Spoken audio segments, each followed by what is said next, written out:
This is San Diego News Daily. I'm Monica Dean. Let's get right into your top local stories on this Tuesday. We're on top of a developing story out of the Lomita area where firefighters discovered a person unconscious inside a burning home. It happened near Sunnyside Avenue and Skyline Drive, just up the street from Skyline Community Park. NBC7's Andra Stafford has the latest on the investigation. I'm here along Sunnyside Street. You can see it has been blocked off while investigators try to figure out exactly how this fire started. The fire actually happened in a separate unit behind one of the homes. From Drone Ranger 7, you can see a hole in the roof where firefighters opened it up to vent the smoke. Firefighters were called here around 8 a.m., but when they arrived, they didn't see any obvious signs of fire, so they did a 360 search of the property, eventually noticing some smoke coming from that backyard unit. They forced their way inside and found a person who was unconscious. Paramedics rushed that person to the hospital while firefighters put out what was left of the fire, and the Metro Arson Strike Team was called in. Due to the fact that it's really an unknown cause, that there was an injury, then certainly MAST is going to want to come out to make sure that everything gets squared away. There's no word on the victim's identity or condition. We'll, of course, continue to stay on top of this story and bring you any new information as we get it. From Lomita, I'm Andra Stafford, NBC7. An East Village neighbor recorded the moment a man was arrested by San Diego police after allegedly hitting a parking attendant with a 6-foot-long stick. Police say this happened Sunday afternoon just as the Padres game was letting out. They say the suspect hit the attendant on the head multiple times, sending him to the hospital. Officers responded quickly and tried to get the suspect to drop the stick. They fired a beanbag at him and then sent in the police canine. Some neighbors say they wish there were more officers patrolling the East Village. There were so many officers, and we have such a hard time having a consistent police presence in this area. It's like if you can spare that many officers for a guy with a stick, can you spare a couple to walk a regular beat around East Village? San Diego police say violent crime is down by more than 6% for the 4th consecutive year. Part of the reason for that, police say, is their collaboration with the community to find solutions to make things safer. That suspect, by the way, is set to face a judge tomorrow. A hit-and-run driver in the East County is set to be sentenced for his crimes today. Danny Corcus pleaded guilty to hitting a 12-year-old boy last October when he tried to cross Ballantine Avenue in El Cajon and then kept driving. A couple of days later, police say they were able to locate his car with the help of the automated license plate reader database. They arrested Corcus on felony hit-and-run charges. The boy suffered major injuries and is still recovering. He's had surgery on his leg and his arm to help reconstruct things. He lost multiple teeth in this incident. The remainder of those teeth are being held in by a wire. He was in a coma initially, though things seem to be heading in the right direction, thankfully, but obviously he still has a long road ahead of him. Corcus could get up to 4 years in prison or more after prosecutors revealed that at the time of the crash, Corcus had already 2 open felony evading police cases and a reckless driving charge. His sentencing is set for 1:30. We'll have the latest updates, of course, for you on the news at 4 and as well on NBC7.com. 2 of the men allegedly involved in a deadly human smuggling attempt last May are back in court today for a change of plea hearing.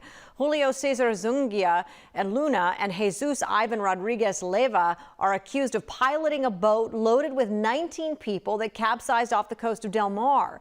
This led to the deaths of 4 people, including a teenager and a young girl. 3 other defendants involved in the case have already pleaded guilty and have been sentenced. Meteorologist Brooke Martell joins us now with a look at your forecast. Hi, Brooke. Hey there, and happy Tuesday. Taking a look at your daytime highs. Temperatures trending really right where they should be for this time of the year. Dry conditions, mostly sunny. If you're heading to the coast, we have mid to upper 60s, and over the inland valley communities, those temperatures also from those low 70s today. Meantime, over the mountains, we're going to have daytime highs from the 50s and 60s. We still have the westerly flow there, just not quite as strong as what we had yesterday. And over the desert region, we're now trending back up to those low 80s. These temperatures stay consistent until we have those changes for the weekend. All right, thank you. Dozens of veterans will soon have a place to call home in Serra Mesa. Details on the groundbreaking on a lot that's been vacant for decades. That story coming up next. Stay with us. We are rolling. Your left, I'm sorry. Let's do this. Where do you get your information from? Well, definitely start with the local news. The reason why I love listening to local news like NBC, they give the facts. California families could feel They have a genuine interest, first as people and second as a news team. Because this is their community too. Sometimes the news isn't always fun. Bringing it to us every day in good and bad times is something that we rely on. Nice to have you with us. This is San Diego News Daily. I'm Monica Dean. Welcome back. San Diego's Serra Mesa neighborhood is getting a more affordable housing plan. The brand new complex will have 60 units, half of which will be designated for formerly unhoused veterans. NBC7's Nicole Gomez was on site for the groundbreaking. Well, we all know more affordable housing is desperately needed in San Diego, especially for veterans who've fallen on hard times. And this location right here is perfect because it's less than a half-mile away from a VA clinic. The former Serra Mesa library site is getting a new look. Community Housing Works is breaking ground on the Serra Mesa apartments.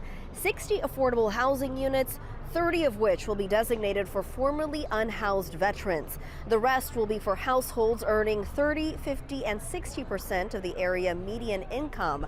There will be 1, 2, and 3 bedroom apartments along with community spaces, programs, and case management on site to help them access services they need. The project will cost around $35 million, funded in part by the City Bridge to Home program and the San Diego Housing Commission. The developers say this is a big win, especially for San Diego's military community. It's a wonderful way to give back for the veterans service that they have given to our nation. It's something that means a lot to everyone at Community Housing Works. It's a deep part of our mission to provide affordable housing and equitable access to housing for all. And for veterans particularly who gave so much in service to our nation, to be able to give them a place to live so close to the services that they need makes this all worth it. Construction will take about 2 years, so in 2028, leasing will be available. Reporting from Serra Mesa, Nicole Gomez, NBC7. City leaders are pushing back against a plan that could bring new housing to Mission Bay, even as San Diego struggles to deal with a major housing shortage. Right now, the area is home to a marina and some shops and restaurants. Mayor Todd Gloria would like to see it revitalized, so he proposed city council members use the state's Surplus Land Act. But that idea was quickly dropped because it would give first priority to housing developers who could force the city into building hundreds of apartments on the land, completely changing its character. We're fine with the redevelopment with some new retail stores, new restaurants, new business areas, but to take this and turn it into some kind of a big development with homes, no way. In an effort to stop any housing development in this area, Assemblymember Chris Ward has proposed Assembly Bill 2025. It would exempt Mission Bay parkland from that surplus law. The City Council is set to vote on a resolution in support of Ward's bill later today, and tomorrow the First State Committee will vote on the bill.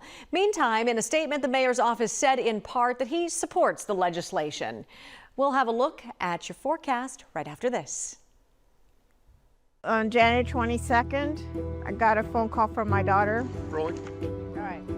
She said, Mom, the water's already waist high. And we were all scrambling. There's been 2 wildfires that have come through. We were able to watch NBC7, and we knew that as long as they were there, we were going to be okay. We're going to be here. We're going to keep an eye on things. Because of you guys, they acted. This is the source of all of this neighborhood's problems. Everything can be so unpredictable, and we rely on this coverage. And that's a tornado warning. Here's a look at that 10-day forecast. You can see those temperatures right around the upper 60s for max daytime highs along the coastline, but closer to those low to mid 70s for the inland valley communities. Winds are going to pick up a little bit by Thursday, but you can see heading into your weekend, that's when the winds are going to shift offshore, helping us warm up a little bit more. 70s for the coast, 80s for your inland valleys. Also for the mountain communities, those temperatures warming up to the upper 60s and low 70s.